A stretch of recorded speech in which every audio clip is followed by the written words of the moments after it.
Mula 2015 hanggang 2025, ito po ang mga kaganapan ng Purok Ono Chapel. 10 taon na po kami naglilingkod ng aking asawa bilang mga servers ng ating simbahan. Kami ng aking asawang si Jo Marie Domingo ay nagmula sa Pamilya Community at naging lay minister po siya.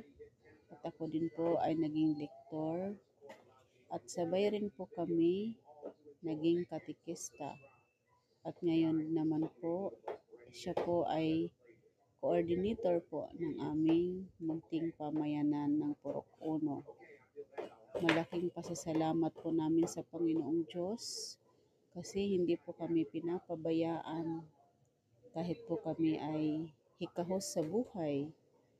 Nandito po kami naglilingkod sa Kanya at pinapatnubayan niya po kami.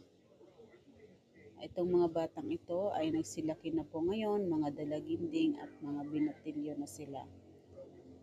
Maraming salamat po sa Panginoong Diyos din dahil patuloy po kaming naglilingkod sa aming simbahan ng Purok Uno at ng Santo Niño Parish.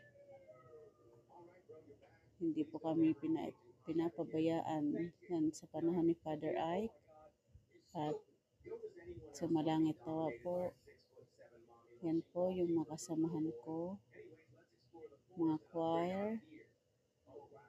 May liit pa sila noon, ngayon malalaki na po. Yan, magpapasko po yan, Advent. Magpapasko po yan, mataba pa ako dyan. Si Maring Malu, Father GR. Nagdaan ng krus po kami yan.